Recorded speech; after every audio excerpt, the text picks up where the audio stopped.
Let's get this started. This is, everybody hear me? Android like a reliable rock star. All about Android continuous integration. We're here at droidCon San Francisco. How many people were at the last droidCon San Francisco? This is like a huge upgrade on the venue. I'm so impressed with all the sponsors and the people who are here, and actually having walls is a very big improvement. For those of you who weren't here last time, many of the talks were given in rooms without walls on them, with adjacent talks nearby. It was a little bit of a challenge. So this is a multi-track conference, and it's pretty obvious I'm not Corey Ladislaw. But if you mean to be in A/B testing from the ground up, or the creative technologists, or write once, ship multiple times, you're currently in the wrong room. I'm your cruise director, so get ready for a lot of information about continuous integration in Android. So I'm Mark. I'm in from Colorado. If you haven't met me before, if you haven't, I'd love to talk to you later. I've done a lot of Android stuff since Cupcake. Most recently, I worked for a digital health startup, grew the app downloads by 5 million downloads, and in part because of the sweatshirt I'm wearing, I kind of took the summer off and haven't been working for a while. But so I spent the weekend down at Stanford and went to a 2-day academic Bitcoin conference called Scaling Bitcoin. There were some really great talks, some keynote level stuff by this gentleman, Bobby Lee, who's big in China, and Joey Ito from the MIT Media Lab. And this conference, I go to probably 8 Android conferences a year and have for the last 5, 6, 7, 8 years. But this was a little different for me, and it was very intense, very dry, very academic, like not even PhDs in mathematics. These are like the chairs of the departments in mathematics giving talks about theoretical fungibility, scalability, consensus, privacy issues in the Bitcoin network. So hopefully this talk has a little more levity and brings a lot of value to everybody in the room. We'll allow for questions later as well. I also am a semi-professional llama whisperer, and I was in the New York Times this year, which is a fun story to ask me about if you're interested in it. I also love competing in hackathons and winning money. It's fun. And I love snow sports, too. If anybody's a skier or a snowboarder, you want to come out to Colorado and ski, look me up. I'll show you around the mountains. And I have this, I've had this idea for years that there should be an Android event that's kind of snow sport focused in the mountains. So if anybody wants to collaborate on that ever, like Snow Droid 2018, hit me up. We'll try and figure that out. I also give lots of talks, and I'd love to come talk at one of your events and help evangelize Android and other things. It's me giving a keynote in Paris, and then on the right, I am willing to go through the humiliation of getting makeup if the audience is like 2,000 or larger. I run Google Developer Group Denver, so let's flip that on its head. I'd love to have you come speak in Denver, like seriously, every single one of you. You're all smart and know your own certain things, and the community in Denver, 500-600 Google fans, are ready to hear your talks. We do a lot of neat things. One of my favorite events just happened a couple weekends ago. It's our annual Dev Fest, and we get about 100 kids and pair them with older technologists. And this is our virtual reality kind of playroom. We had a bunch of HTC Vives, and we gave out free Bitcoin to the kids while teaching cryptography and did programming skills and robotics stuff. And so if you want an excuse to come to Colorado and you want to chip in on that venture, you're more than welcome as well. And for those of you who are going back home, how many people are not from San Francisco? Awesome, about half the room. Check out your local Google developer group.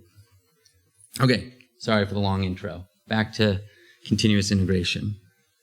So if you saw my tweet, we're going to kind of meander here and touch on a couple different things. So let's start with some Dickens, because why not? It was the best of times. It was the worst of times. It was the age of wisdom. It was the age of foolishness. It was the epic of belief. It was the epic of incredulity. It was the season of light. It was the season of darkness. It was a spring of hope. And thus begins possibly one of the greatest novels ever, filled with drama. And I posit to you today that continuous integration is at least or more drama-filled than any good Dickensian story. You may have struggles in your own office with false negatives. The only guy or girl who knows how the system works goes on vacation, and nobody can get a build out, and other problems. You hire a new guy who wants to use a totally different system, and drama like that. So in this talk, I'm going to try and motivate you to use continuous integration, which I feel like I'm preaching to the choir. If you're here right now, or you're watching this on YouTube later, you're already interested in continuous integration, but I'm going to treat that like a softball. I'm going to try and win on that. We'll define continuous integration. We'll talk about continuous integration workflow, and the typical build, test, deploy. And we'll go through a bunch of related tools. And really that's a lot of what this talk is. It's a survey of available tools. So hopefully you know some of them you don't know, and you can go research them when you get back to your desk. And maybe I'll make you laugh and cry along the way, like a good novel. So let's talk about startups or side projects, very small things. Some of you may work for Google or Uber or very big companies, but many of you also have projects that you do just on your own. And like they say, no plan survives contact with the enemy. Let's look at some constructive wave interference and talk about most startups. That was poorly timed, sorry. Punchline came too early. But you're working on your startup, everything seems to be going well, you're getting users, and then all of a sudden, boom, things don't go so well. So why does that happen? That's going to be part of this talk. And let's talk about podcasts. Did anybody, actually, I know the answer to this. Did anybody here travel with a passport, meaning you're not from America? All right, a good half dozen of the audience speaks to the quality of this event. Travel is so much easier now that podcasts are around. They're the best. And this is an excellent podcast, Masters of Scale, Reid Hoffman. One of his best episodes is with Mark Zuckerberg, and he says, we needed a new strategy to go faster. What we came up with was we were going to build the best infrastructure. An engineer can come here from any company. He's going to be able to ship their product faster and test it better. And we're going to come full circle to this idea at the very end of the talk with an anecdote from Joel Spolsky. But I would suggest to you that not only does continuous integration lead to better software, but it also is a significant competitive advantage in terms of recruitment. As engineers in this room, we're all highly desired by lots of companies. And one of the things that any good engineer looks at when they go to work somewhere new is how easy is it going to be to work here? And a big piece of that is how good the continuous integration infrastructure is. And I promised some meandering, so a quick aside about podcasts. And I'd love to talk about this later. First, Fragmented, probably the best podcast out there for Android. And I'm just going to shout out 3 of my absolute favorite podcast episodes across the whole spectrum, and then I'd love to hear yours after. So the first one is an interview with Jamie Foxx by Tim Ferriss. If you haven't heard that podcast, go check it out. The second one is Bill Simmons interviewing Chris Sacca, who many people know from either his Twitter investment, if you're kind of local, or maybe Shark Tank, if you're more of a TV person. And my third kind of dark horse candidate would be the 30 for 30 podcast, Yankees Suck. And I, as a Red Sox fan, I wholeheartedly agree with that. And the podcast is really fun if you have a side hustle or you're a hustler. It's really an incredible story. So go check those out, those 3 individual podcasts. All right. So secretly, many of us are terrible. We're like that guy on the boogie board, and we just want to ship stuff as quick as possible. and we're not very dogmatic or disciplined in our approach to software development.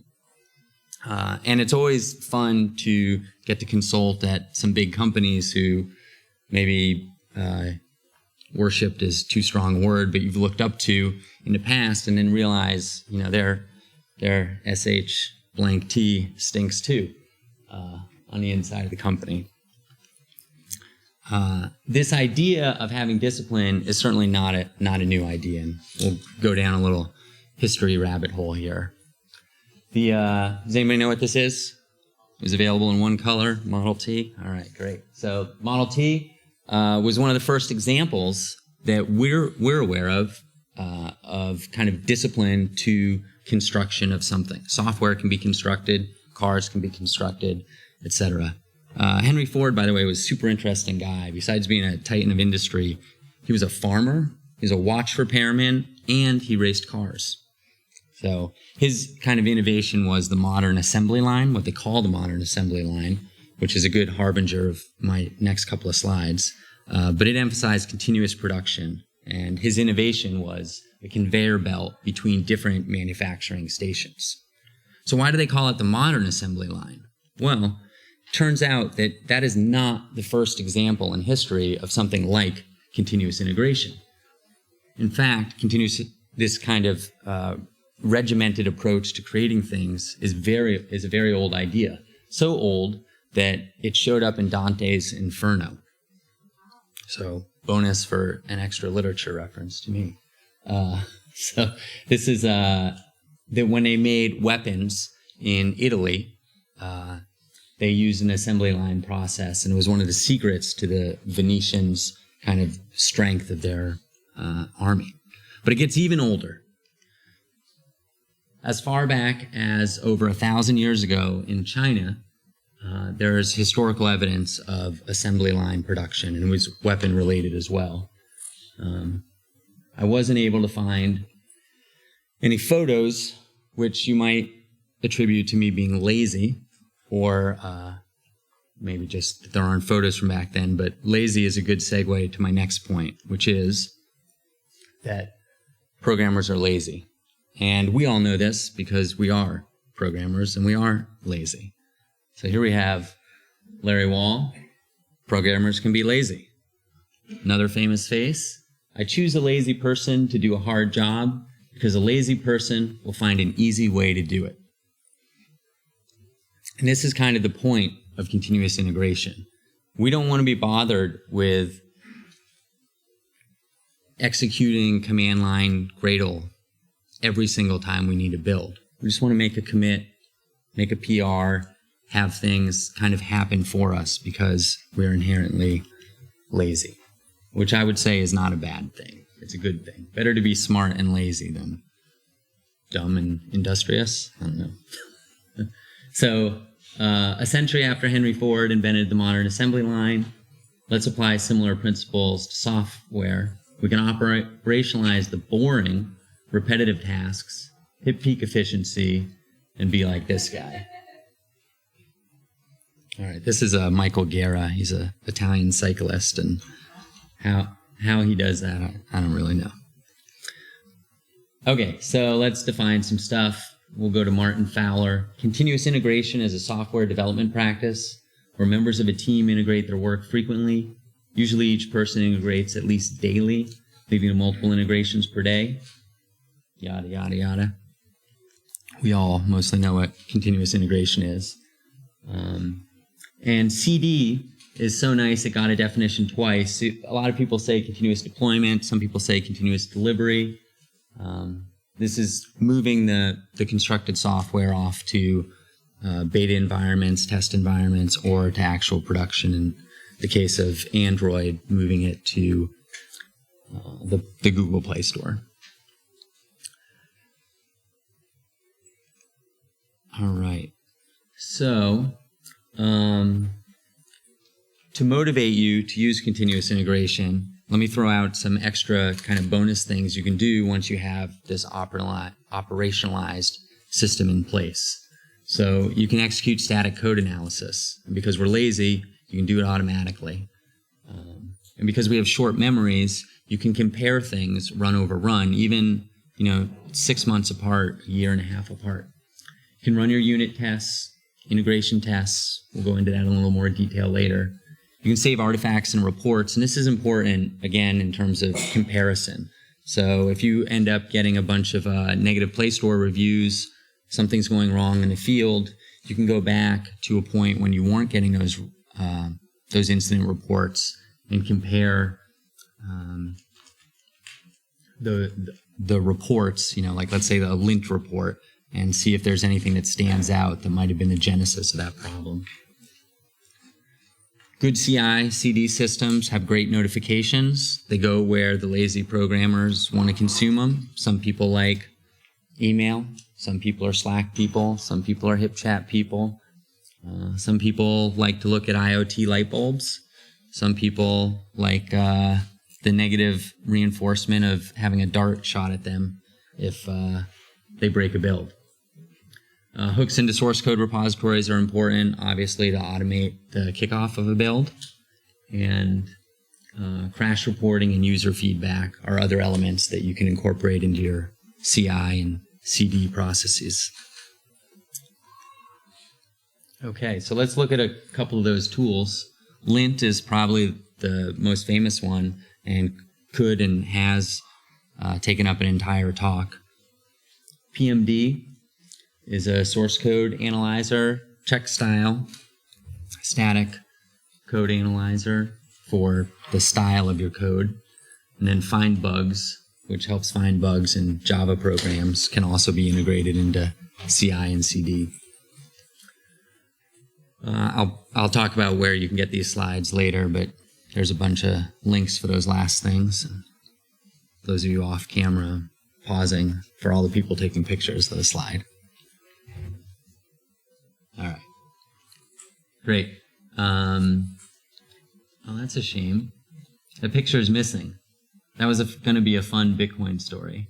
Well, I can tell it, the verbal version. You can run tests in CI, functional tests, unit tests, integration tests. You can even power robots. And the kind of humbling story I was going to tell with that picture is I once lost the pin to a Bitcoin wallet. This was a long time ago, maybe 4 years ago. And in today's dollars, it turned out to be a lot of money. And at the time, it was enough money that I was willing to go to a lot of effort to figure out that pin. And the problem was that it was a 6-digit pin, and I hadn't remembered setting it. If it was a 4-digit pin, like anybody, I use the same 4-digit pins over and over. I probably shouldn't share that, but probably everybody does that. 6 digits, I didn't really know what I had used, and I couldn't remember it. So I built a Delta robot, or I mail ordered a Delta robot, which is a 3-armed robot. I guess I'll tweet out the picture later, so follow my Twitter. And anyways, I put a stylus on it, and it can tap a phone. And there's a good article in MIT Technology Review that inspired this, where big companies were using robots to do functional testing of apps. And I used it to poke at the numbers on the keypad and try. There's only 1 million combinations when they're for a 6-digit pin. So to try and go through the whole 6-digit pin. If you want the rest of the story, I'll come find me later. Ask me. The end of the story is after months. The robot, and 2 cycles through all 1 million pins, the robot did successfully find the combination, and through accessibility hooks and a service I was running on the HTC device that the wallet was on, it triggered an email that came to me at the office, and everybody at the office was rooting for me over these months, and we all had a big celebration. I think I bought everybody lunch, and so it worked. What was the lunch? There'll be a question later. I'd probably Fogo de Chao, which is, I don't know if you guys know that. It's a nice steak place. It was right across the street from the office I was at then. Firebase Test Lab. I'd be remiss as a GDG organizer if I didn't kind of plug Google products. So Firebase Test Lab is another thing you can integrate into your CI/CD.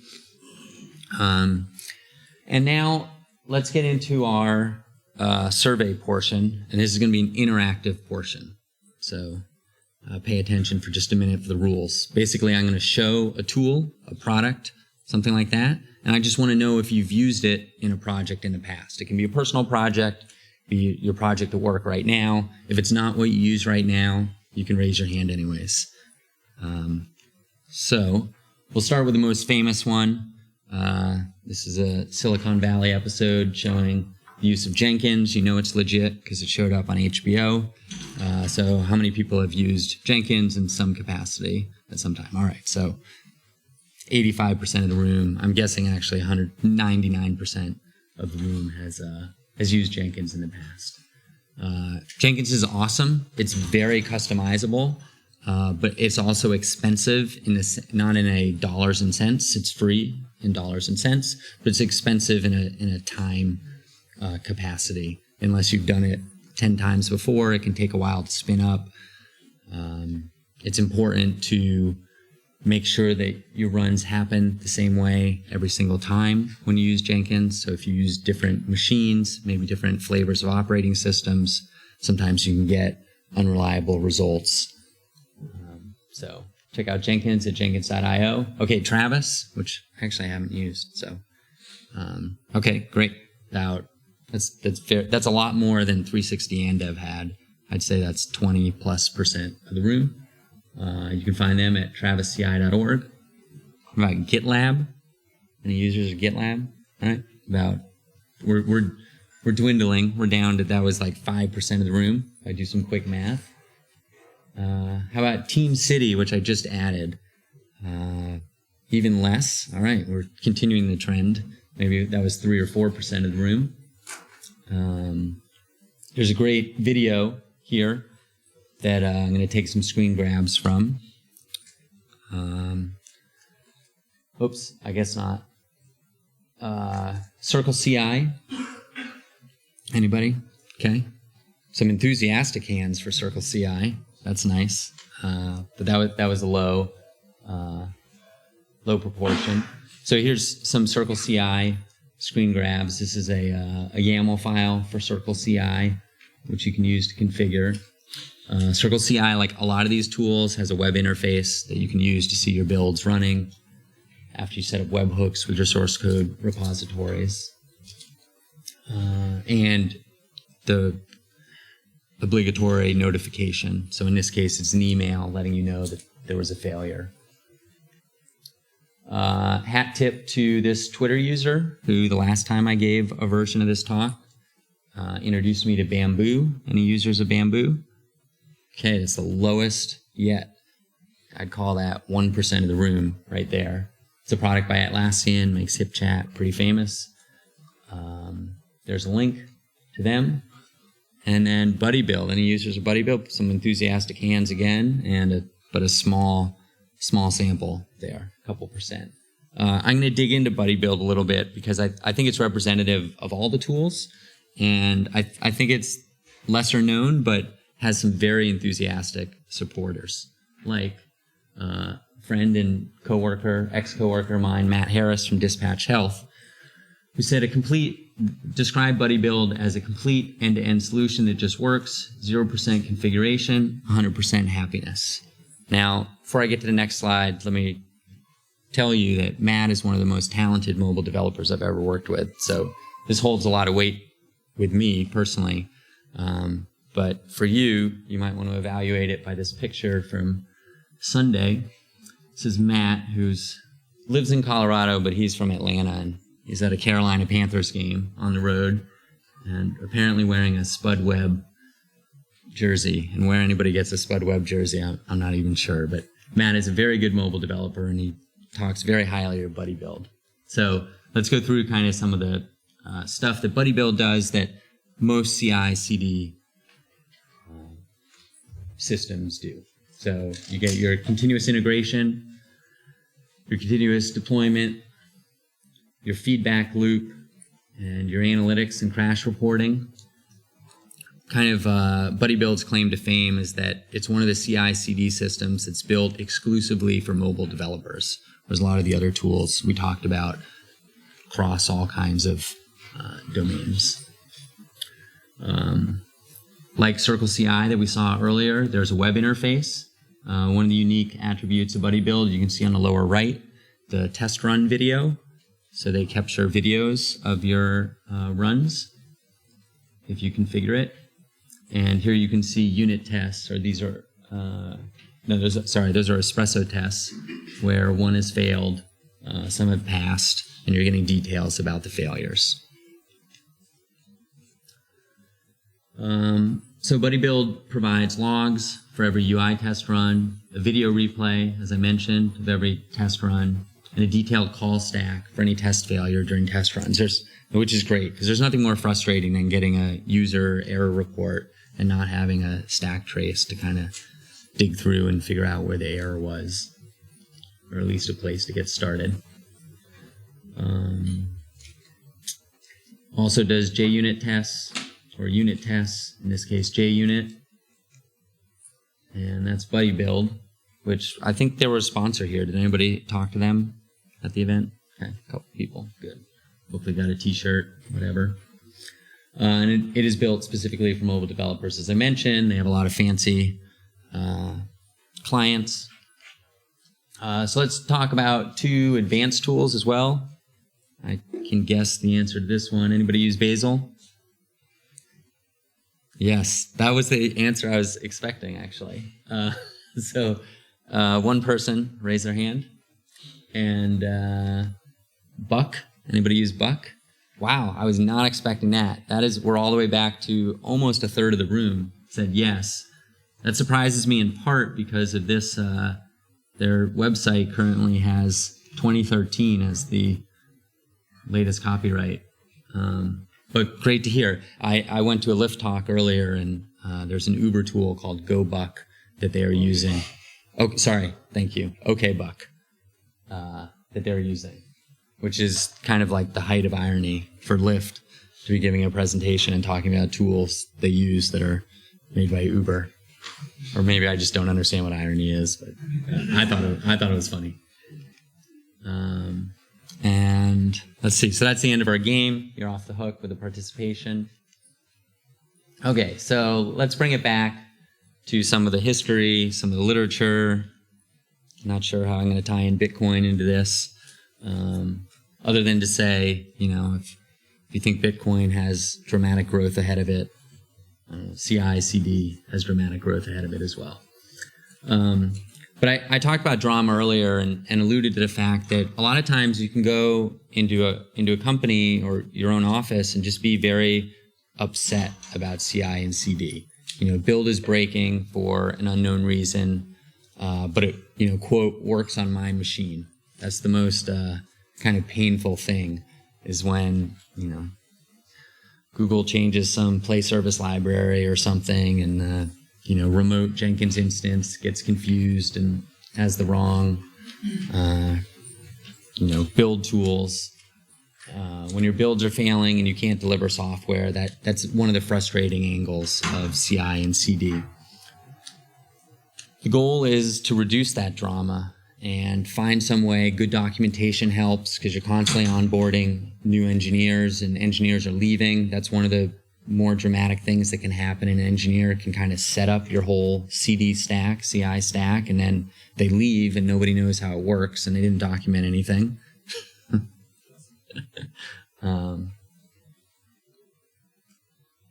Yeah, so that's drama. So this is a 17-year-old blog post that I want to use to kind of emphasize some of the points that I've made during today's talk. And I'm a little disappointed that Joel recently updated his website because as recently as a couple years ago, it looked like the HTML I wrote in 1996.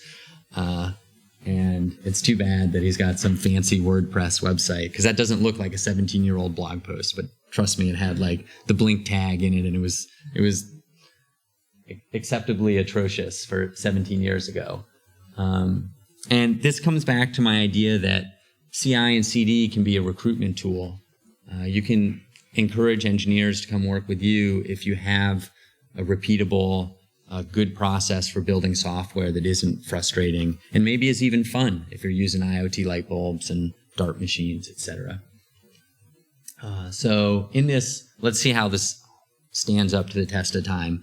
So Joel had this kind of like 12 questions you should ask when you go to interview at a job, or kind of to examine if a company has a good, high-quality software team. So you might also consider that if you're a client looking for software from a company.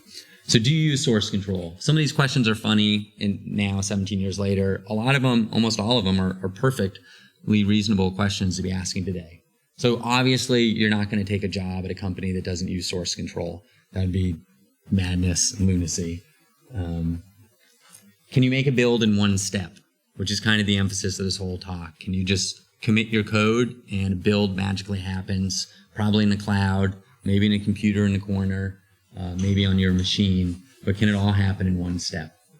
Do you make daily builds? I feel like this question hasn't stood up really to the test of time. Like maybe you're going to push daily builds to some QA team that aggregates work from multiple teams, but generally you'd want a company to be making builds once an hour, 3, 6, 10 times a day, maybe even more. Do you have a bug database? A little bit off topic. Do you fix bugs before writing new code? Probably, I'm not sure how that would impact your analysis of wanting to work somewhere. Do you have an up-to-date schedule? So people are concerned with project management as much today as they were 17 years ago. Do you have a spec? Are you just being told verbally what to build and then berated later because it didn't meet the definition of whoever told you it verbally? A spec can help people. It can help processes as well. You can write tests around specs. This one is a personal bugaboo of mine. The programmers have quiet working conditions. What happened to this? Like 17 years ago, this was a really important thing. Like give programmers offices, put walls around them. Walls are great. This talk is nice and quiet because we have walls, unlike the last droidCon SF. But today, these open floor plans, I don't get it. Maybe I'm too old or don't have good enough headphones or whatever. I find it distracting. Do you use the best tools money can buy? This is it's an all-out war out there to recruit developers, and generally this is the case. Fancy Aeron chairs and the best foosball tables and etc. Do you have testers? That's a great question to ask. It shows discipline at the organization. Do new candidates write code during their interview? So this was harder 17 years ago when it took a while to compile software, etc. But generally today we're pretty sophisticated at interviewing. That's kind of a silly question. You would never hire a programmer without asking them to write some code. And you do hallway usability testing, which is kind of up to the interpretation of the reader what exactly that means, but hopefully most people do stuff like that. In today's kind of software development methodology, that's probably happening at the more like project management level and the product organizations than it is in the engineering. But so I think this is interesting to kind of showcase that a lot of this kind of lends itself to an organization that does use CI and CD effectively. And it was true 17 years ago that means higher quality software and a better place to work. And it's just as true today. So dependability is an asset. And so just in summary, Dante's Inferno, Henry Ford, HBO's Silicon Valley, maybe some Bitcoin randomly tells us that CI is good. You should invest in your CI, and you'll be paid handsomely if you do. So let's kick off. We have plenty of time for questions. So I'm going to ask a couple questions before you guys ask some questions. What about Kotlin? Great question. I'm glad you asked that. It's so hot right now. So hot. What I can tell you about Kotlin in CI/CD is that you should check out Detect, D-E-T-E-K-T. It's a static code analyzer that you can integrate into your CI and CD if you're using Kotlin. Great question. Thanks for asking. What about cost? I have no idea. I can tell you generally that a lot of the tools we've seen are totally free, like Jenkins, for example. And some of the tools, like pretty much anybody who is here giving away t-shirts, they make money and they charge for their products.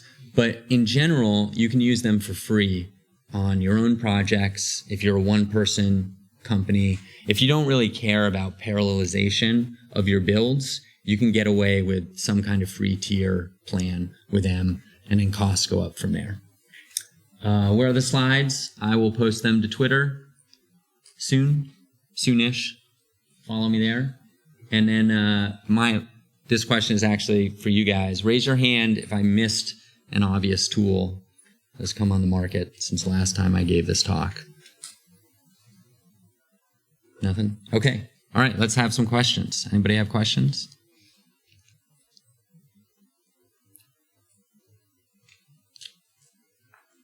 All right, hearing no questions, that concludes the talk. Thank you, guys.